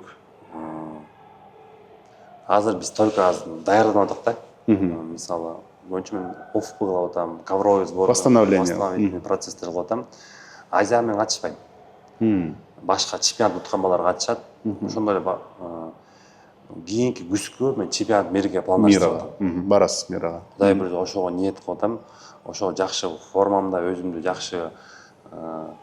жакшы ниеттер кылып, өзүмдү мындай суутуп, жакшы ийгилик жаратам деген ошо ниетте машыгып жатам да. Ошого даярданып, пик формада болуп, ошого келишик болот именно. Примерно соперниктерди билесизби, ким болот? Билбейм, соперниктер мурда эле соперниктер болушу керек, бирок мен ошо соперниктер кээде анализ кылгандагы жакшы деп ойлойм. Бирок кээде чересчур анализ кылып жүрсөң дагы мындай күйүп кетесиң да. Менин көз карашым да. Менин көз карашым. Может, башкалар бөлөкчө. Биз көбүнчө мындай жумушубузду четко кылыш керек. Мисалы, билесиң да, накатты кандай туруш керек, стойканы кандай иштеш керек, эмне защита бар, ошонун баарын четко кылсаң, бүттү любой борец менен күрөшөсүң. База. Бүттү ушуну эле кылыш керек. Анан чисто именно бирөөгө даярдансаң, ал чыкпайт сага. Башка бирөө чыгат, именно ал наркы подурпа түшүп калышы мүмкүн. Закон подлости ал. Ал ошондо мен эмем боюнча ушундай бастайм да. Мен полный эле даярданам да. Мен максат, мен утушум керек. Ким менен чыкпайын, может, слабый менен чыгып каламбы, же күчтүү менен чыгып каламбы, менин максатым мен чемпион болушум керек, болду. Чемпионат Мирага ушундай максатыңыз барбы? Алтын медаль. Ооба, сөзсүз, анткени чемпионат мирга жөн эле участник болуп баргым келбейт азыр. Себептен сен азыр действующий призерсың да. Ооба. Жоопкерчилик чоң. Жоопкерчилик эмес, мындай волна бар да. Сен как будто өзүңдүн спортивный жашооңдо дагы бир көтөрүлгөнсүң да. Уверенныйсың сен. Жоопкерчилик менде андай эле жок. Мисалы, спортта любой время утулуп калышы мүмкүнсүң. Бирок мындай жаңағындай дух спортивный эме болуп турат да. Ошону просто жакшылап денең туура даярданып туруп чемпионат мирге кирип барыш керек да, максат. Анан ошол жактан чемпион, кудай буйрса ниетибиз бар, чемпион мир болобуз деген. Буйруса. Алыскы пландардан албетте Олимпиада. Ооба.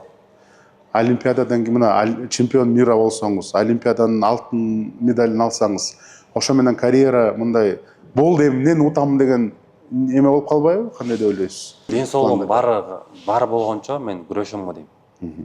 Мисалы, мен качан өз ден соолук өзүнүкүн көрсөткөндө может чегиниш мүмкүн артка. Азыр меники чоң вестердики ошоңуз экен. Мисалы, мурда улуу байкелерибиз айтчы, өзүр чоң весовой категориялар кеч жетилет. Биз кыргыздар башка мамлекет улуттарга салыштырмалуу кеч жетилебиз. Бирок бизде кичинекей вестер кичинекей вестер бат жетилет дечи да. Чоң вестер жылдан өткөн сайын наоборот формасына кирип жакшы кармалат депчи. Мен ойлойм, ошол форма эмем кирип келатам. Вроде бы андай пока ой жок да, мен бүт баары утуп атам. Уткандан кийин билинет бул иши. Ооба, Орусиянын белгилүү күрөшчүсү Александр Карелин ушундай болгон да, мындай улуу болуп атып, наоборот титулдар көбөйүп, мындай эң формасына канча улуу болсо да кирип атты да. Чын эле ошондой окшойт. Алда 110 менен 110 да күрөштү эле. 130 да. 130 да күрөшкөн, а? Лопес деле ошол. Лопес деле ошол, э? Возраст келе жаткан, наоборот титулдар көбөйүп, э? Чисто психологиядан эле зависит деп ойлойм. Анткени адам өзүн карманып, туура восстановление болсо, туура машыкса, четкий мындай бүт баардык соревнованияга күрөшө бербей эле четкий мисалы Азия бар, мир бар. Ушуларга туура даярданып, туура келсе эле, ойлойм, да көпкө да күрөшсө болот деп. Анан дагы бир мындай суроо бар. Эгерде алтын медаль алып, чемпион мир, олимпийский чемпион болсо, ар бир адам ушундай нагрузканы көтөрө албайт экен да. Кээ бирлери там өзүн звезда сезип, мен звезда болуп калдым деп эч кимди карабай калат. Кээ бирлери кандайдыр бир кайфовать этип, тияка бияка кетип калат экен. Ошондойдон коркпойсузбу? Bunun баары тарбиядан деп ойлойм. Мисалы ата энеңди көрүп, агайларын көрүп, мисалы агайларың күнүгө айтат. Кутур багыла, түз жүргүлө деп. Мисалы биз чоңоюп калсак да ошондой эле дагы айтат да. Мисалы силер мурдуңар өйдө көтөрсөңөр эле, Аллах Таала алып коет бир нерсени деп. Ошондо ойлойм, мисалы ар бир жакшы ийгилик болуш үчүн жакшы адам болсоң, туура жүрсөң, туура элдерге жакшы эме болуп жүрсөң, ата энеңе, бир туугандарыңа, тренерский штабка, досторуңа сен баягы эле баласың да. Сен крутой болсоң, максимум 1 жыл, 2 жыл болуш керек, адам баары сени жаман көрүп калат. Аны сен түшүнөсүң да. Бизден кыйындар деле жүрбөйбү. Бизден кыйындар деле баары жүрбөйбү. Алар эле кыйын болбой эле жүрөт го. Акчасы көптөр деле акырын эле жүрөт да. Алар кыйын болуп кеткен жок го. Мисалы ошол ойлойм, кыйын болуп кетиш бул Кудай өзү сактасын, өзүндай жаңандай напсизм контроль болбагандыктан, иманы астыгынан. Мисалы мага көпчүлүк жактан ушу намаздан көп эме болот, спокойно эле карайм. Может долларовый миллионер болуп кетсем деле, наоборот, жакшылык иштер кылгым келет да. Эми долларовый миллионер болом деп жүрөм. Олимпиаданын коло медалын уткандан кийин сизди таанып атабы көчөдөн? Может тааныйт. Учрашып коем, мындай көп маани бербейм да. Жо мындай сүрөткө чөөлүк, автограф бер деп кайрылышабы? Сүрөткө чөөлдү айтып калат, бирок эми алдан ал сенин жумушуң да. Адан деп алдан звезда болуп кете турган нерсе эмес да. Жок, наоборот, жок, түшпөйм, анан автограф бербейм деген мамиле жок. Жок, мисалы сурап атса түшүп коем. Анткени ал сени таанып келип түшүп атса түшүп коем. Анан сурап атса берип коем. Анан кээде мисалы сен ким элең дегендерге мен жооп бербейм, мисалы. Адашып кетсе окшойт деп коем болду. Четкий келгенде мен аны билесиң, анткени четкий келдиз. Өзү кандайсыз Жүрбайке деп сура, ал четкий жооп бересиң да. Мындай мутный болуп жооп бергенде ал өзүнчө эле билбейм деп коем болду. Коло медалды сиз утканда Египеттин күрөшчүсүн утуп, анан жана пьедесталга турганда кандай сезим болду? Жакшы сезим болду, аябай. Анткени аны айтып бере албайсың. Аны спортчулар ошол жерге турган мындай эме түшүндүргөндө мындай өзүнчө бир удовольствие болду да. Анткени сен ушунча жыл тренинг кылдың, менет кылдың, чемпион болбой калдың, бирок Кудайга шүгүр, бул жак бронзага да Кудайга шүгүр. Сен жаныңда ошо авара бөлөк болчу. Олимпийский авара өзүнчө бөлөкчө. Элдин баары келет, кыйкырат. Анткени Францияда канча кыргыз бир туугандар жүрдү. Бүт баары кыйкырышып атты. Өзүңдүн жаңанча мамлекеттердин арасында сенин флагың көтөрүлүп турат. Ким ойнолбой калса дагы бирок флаг көтөрүлүп турат да. Бир ощущение бир өзүнчө бир бөлөкчө, бир сонун да. Анткени канча кыйынчылык ушул жерде ковёрдо кыйналып өткөн тренировочный процесстеги травмаларың унутуп каласың да. Бул өзүнчө бир удовольствие. Анткени агайларың сүйүнүп атат. Анткени агайларың сенин ушул утат, ушул надежда коюп келген, сен ошол надежданы берип атсаң, алар аябай сүйүнөт. Эң спортсмендер бир аз бөлөкчө сүйүнөбүз. Бирок эң катуу сүйүнгөн ушул сенин күйөрмандарың бөлөкчө сүйүнөт экен. Сенин бир туугандарың, берки тренерлер жакшы сүйүнөт экен. Бала бир аз сүйүнүп деп эме болуп коюшу мүмкүн, бирок эң катуу сүйгөн ушул эмелер сүйүнөт экен. Мисалы үйүндөгүлөр, анткени алар болсо күрөшпөйт да. Алар биз болсо эмебизди жанагындай энергиябыз тер аркылуу чыгып кетет да, ковёрдон эле. Эмоциябыз чыгып кетет ковёрдон. Биздин мындай жанагындай кыйкыра турган, сүйүнө турган мындай бөлөкчө эмоциялар ошо ковёрдо калып калат. Жанагындай күйөрмандарыбыздыкы алар мына бөлөкчү болот экен. ооба. Кыйкырышып, сүйүнүшүп, бири-бирин кучакташып, бирөөгө чалып, мынтты ана көрдүңбү, мына мынтты тигинт деп агайлардыкы бөлөкчү. Утулуп калса да ошондой экен. Көрөрмандарың жиненет, нерв болот, сени тилдейт кайра. Блин, мынтип койбойт беле, тигинтип койбойт беле деп. Спорт ушунусу менен кызык экен. Постоянно утур дагы, бул утат деп эмоция жок болуп калат. Мондай күрөшө болуп атканда эмоция бөлөкчү болот. Атаңыздын эң биринчи айткан сөзү медалдан кийин. Атам өзү орусска бүткөн. Садикте орусча көп эме кылчу. Айыл келип орусча көп сөйлөшүп калды. Мынтет чалып, үзүр молодчик ушундай. Мындай чисто мына жөнөкөй тил менен айткандачы. Молодец. Сен менен сыймыктанам деп. Апам болсо любой аял киши, энелер болсо эмоциональный болот. Алар эмоциясын кармалбайт. Көз жашын эме кылып ыйлап жиберип. Атам может мага билишкен жок, бирок аябай сүйүндү үйдөгүлөр баарда. Анткени жаңачын менет кылып жүрүп туруп ийгиликке чемпион болбосок дагы, бирок мына какой-то өзүм үчүн ийгиликке жеттим. Ошо балам ушу ийгиликке жетти, ушу чыдап жүрүп Олимпиададан 3-чү болду дегенине аябай сүйүнүп, үйдөгүлөр аябай ыраазы болду. Апаң сыйладыбы? Апам любой аял киши, любой эне кандай жакшылык болбосун, эме болбосун ыйлайт экен. Анткени баардыгыбыздын эмебиз бар, энебиз бар. Бакыттын көз жашы да эми. Бакыттын көз жашы, жакшылыктын көз жашы дейт. Бизге көп билинбейт эле. Биз мына жумушубуз да биз. Агайыңызчы? Мисалы биякта Ратайым отурат. Ратайым биринчи окуучусу болуп калдым да. Призер Олимпиада.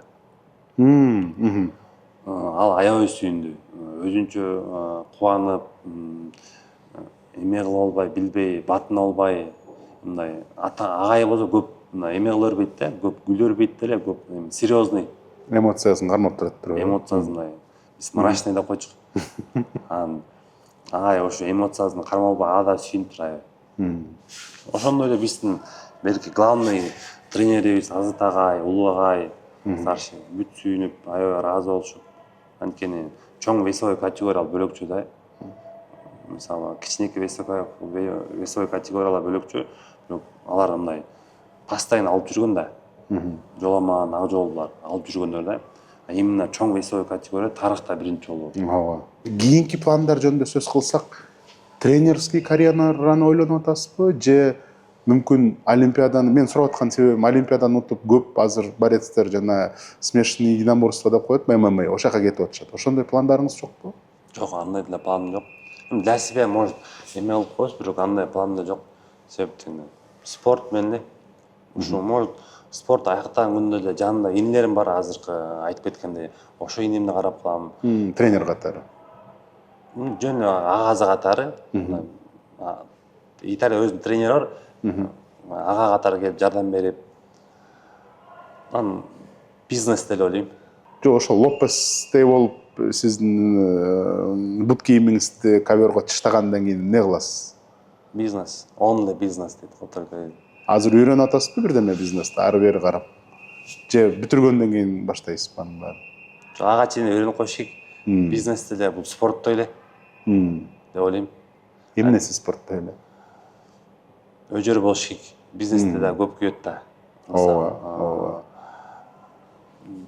Чемпиондор эле сразу чемпион болуп калган эмес да. Ал канча жолу утулду, канча жолу жактан эме болду, кыйналды.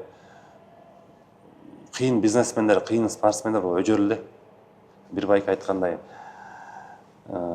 ийгиликтүү болуш үчүн өжөр болуш керек да. Бактылуу болуш үчүн гибкий болуш керек экен. Анан ошо ойлойм, бизнесмендер деле спорт деле формасы бирдей эле. Өжөр болуш керек, настырный болуш керек.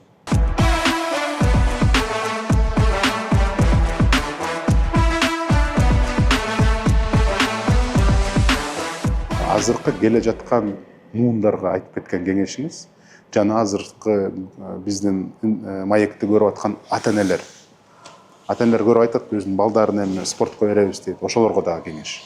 окуучуларга именно спорт жагында жүргөн балдарга айтмакчымын, максатыңарды так койгула.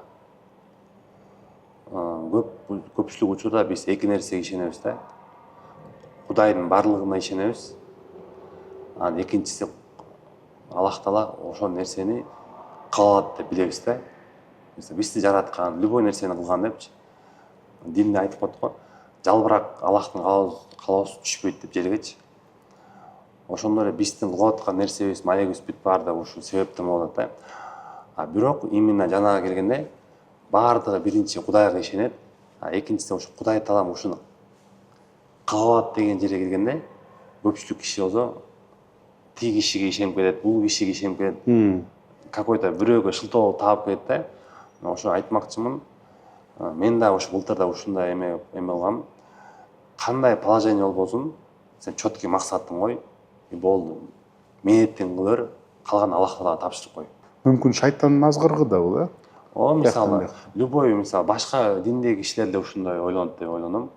Анткени четкий максат койгондон кийин мен максаттагы жөн эле башта эмес, как штык ручкага, дневникке жазыш керек. Мен баланчан бала, мончанчы жылкы мен максаттарым, мен чемпионат утамын, Азияны утамын, мирди утамын, монча уткандан кийин монча миң табам, үй алам, машина алам. Бул сен то краткосрочный целиң. Ошону краткосрочный целди коюп туруп, анын жанына чоң-чоң целдер коюп коюш керек деп ойлойм. Мен спортту бүткөндөн кийин мондай бизнесмен болом, бизнесмен болгондо мен мондай залдарды саламын, же мектептер саламын, же садик саламын, же чоң мед училищебы, же жандай больница саламбы, ушундай четкий чоң цель коюш керек да. Анткени биздин бир агай айткандай, жана айтып кеттим го, аквариумда балыкта ойлонмого дейчи да. Кенен ойлонго деп.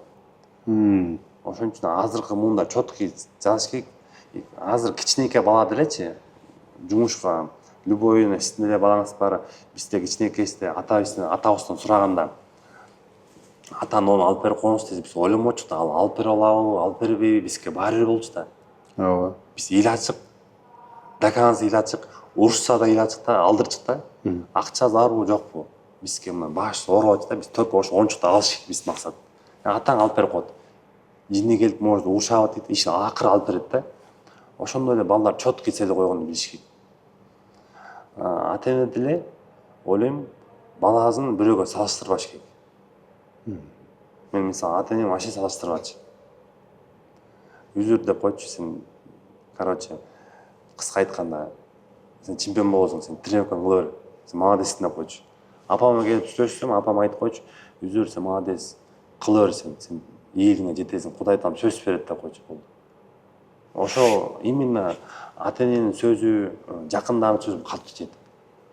Может, утулуп калганда көп киши бизге туура эмес жазып коюшу мүмкүн, көчөдөн туура эмес сүйлөп коюшу мүмкүн, аларга тийбейт бизге. Именно жакындардын сөзү катуу тиет да. Ошон үчүн жакындарга ошо айтмакчымын, именно ата-энелер сөздү балдарыңар бирөөгө теңебегиле, салыштырып алар өзүнчө изюминка, ал өзүнчө жаратылыш. Ал может спортсмен болбосо, может кыйын профессор болушу мүмкүн, может кыйын бизнесмен болушу мүмкүн, может кыйын да бир адис болушу мүмкүн да. Ал өзүнүн табиаты, ал өзүнө коюш керек. Спорт жолу четкий жазыш керек. Любой тармакта да болбосун, любой бизнесмен, мен көп бизнесмен майкелер билем, алар четкий целин жазат. Годовой цель, 3 жылдык, 4 жылдык, 5 жылдык, 10 жылдык пландарын жазышат да. Четкий ошол целдердин 70-80% жетет. Мисалы, Томас Эдисон деле апасы айтат го, брат эми сабактан келгенде балаңар жин экен, баш иштебейт экен, буну кетиргиле, башка жака окуткула десе, апасы келип, апа, врач мугалим не деп айтты десе, ой, сен оказывается балам, сен кыйын турбайсың, сен бияк бетке вообще окуп албайт экен, сен будан кыйын школа окушуң керек деп тур, алып кетип калган экен дейт да. Наоборот, дем берип, э? Дем берип. Анткени жакын кишинин деми бул тоонду тешет. Тамчы таш тешкендей эле. Өзүңүздүн жанагы жазган пландарыңыздын четин чыгардыңыз окшойт. Эгерде бизнесмен болсоңуз, ушундай зал салам, медучреждение салам деген пландарыңыз барбы? Больница жак бетте мага эме болот да. больницада салып ошондой азыркы күндө эл да көбөйдү, ору да көбөйдү. Мен ошто ойлоном да, кыялданам. Может себеп чолуп калам мен. Өзүм салбасам, может инвестор тартып келип салдырып калам. Может чоң комплекс салдырып калам. Өзүм акчама сала албасам дагы, может инвесторлор алып келип туруп ушул жерге деп тура смета чийип, эме кылып, жана архитектурский проекттер кылып койдук. Может өтүп кетсе, бул деле чоң салым деп ойлойм. Бир эле Бишкек эмес, бир эле областтарга кылып. Эми дагы жашпыз, үйдөгүлөргө дагы кичинекей болобуз. Уларга жашпыз, кичилерге баягы чоң киши болуп калдык. Бирок өзүбүз дагы жашта эле жүрөбүз. Жаштын тилегин берет дейт. Может, сиз айткандай ушул нерселер чет болуп калышы мүмкүн. Будан да чоң нерселерди пландаштырып коюш керек деп ойлойм. Анткени агайлар айтып кеткендей, арканды алзырып кала дейт да. Спорттон чыкпай калсаңар дагы жашоону эч ким ат менен кылып көрөлүк деп. Азыр мен жаңы үйлөндүм, жаңы турмуш кадамына чыгып атам, мен ойлойм, бул жак бет өзүнчө бир спорт. Бул өзүнчө, бул да искусство, бул өзүнчө, бул философский жашоо да.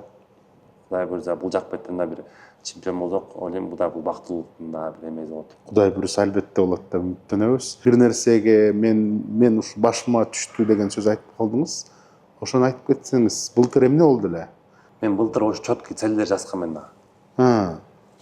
Жазгам 90% аткарылды.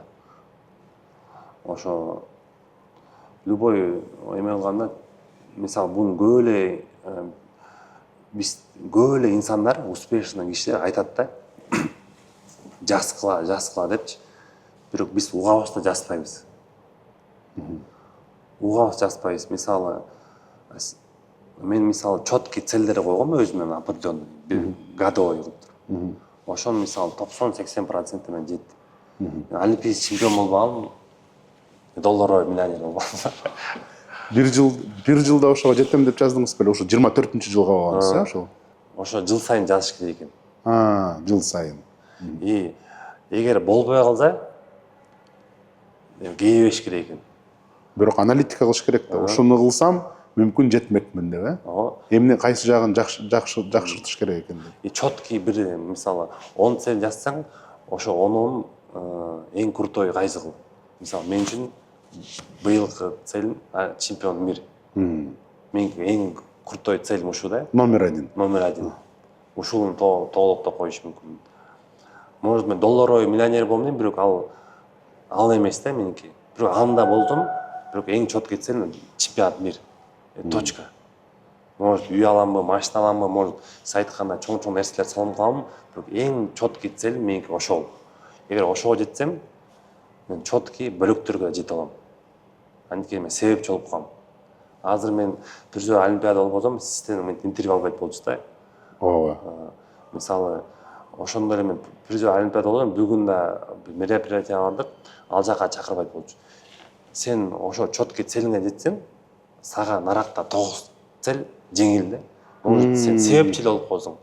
Байке, может, тиги бияка мындай инвестиция кылыш керек экен, мындай кылсак анда болот деп сенин сөзүң менен ал нерсе туруп калышы мүмкүн. Эффект домино сыяктуу, бири-бирине тартып жардам берип. Прогнозторду берген бул жакшы нерсе дедиңиз. Акыркы суроо, Кыргызстанда эң биринчи күрөш боюнча алтын медалды ким алат деп ойлойсуз? Олимпиада. Кудайым буйруган алат. Себеп дегенде олимпиадага барыш үчүн дагы лицензия алыш керек да. Отбор. Ошо лицензия алып туруп олимпиадага барса, олимпиадага барып аткан кишилердин баары алганга эмеси бар. Толук мүмкүнчүлүгү бар. Удача эле керек болду. Ошо дуа түз жүргөнүң бүт четкий келишсе сен жөн эле утасың. Ал айтат го, устаздар айтып калчу. Кудайым ушундай кылып коет, дагы сен күчтүү сопернигиңди наркотика труппага салып, слабыйларды сага салып, же уткузуп коет, же тыйынтып коет, же травма алып коет депчи. Сен ишене албайсың дейчи да. Мисалы биз азыр мен үйүмө барыш үчүн, микрорайонда жашасам, мен үйүмө барыш үчүн мен ортодогу цветофорлорду, машинени обгон кылганымды, токтогонун учетко албайм да. Мен четкий цель үйгө барыш керек. Ушундай эле мисалы сен четкий целиң олимпийский медаль болсо, мындай цветофор, тиги буларды ойлонбой эле коюш керек да. Ага, энергияң оротуп эле коюш керек. Мисалы сиздер бизге келатканда эле мындай менен интервью алам десиздер, четкий эле келисиздер да. ооба. Ортодо может бирөө машина коюп кетиши мүмкүн, же гаи Кудай сактасын андай. токтотуп калышы мүмкүн. Убактыңыздан алып калышы мүмкүн, же машинаны дөңөйгө жарылып калышы, аны ойлонбойсуз да. Четкий келебиз да, ушул жака келиш деген цель болчу. Ошондой эле ойлонуш керек да, баладай эле. Мен эле ошондой ойлоном, Кудай буйрса, ким чемпион болбосун, ошол тарыхта калат. Может, мен болуп калам, может, Акжол болот, может, Жоламан, может, Разак, может, Асан болуп калат. Мен азыр көрүнүктүү балдар айтып атам да. Бош кыздар болуп калат. Биринчи биз көрүшөбүз да көбүнчө. Ооба, биринчи балдар да. Анан болсо, может, кайра Айсулда эз алып кетип, Айсулуу болуп калышы мүмкүн, Айпер болуп калышы мүмкүн. Четко айта албайсың. Кудайым буйруганы чемпион болгоч ошо тарыхта калат. Албетте Кудай буйруганы, бирок мен прогноз эмес. Үмүт катары айтайын, мен абдан үмүттөнөмүн, что сиз Өзүр Жусупбеков абдан сабырлуу, сабаттуу, оор басырымдуу жигит экенсиз. Сиз биздин биринчи алтын чемпиону болосуз деген чоң үмүттөмүн. Сизге, Маекке чоң рахмат. Сизге күч кубат. Күнүмкү тренировкаларда, машыктырууларда чоң күч кубат сизге, күч сизге. Жана менден, биздин командадан абдан чоң алкыш.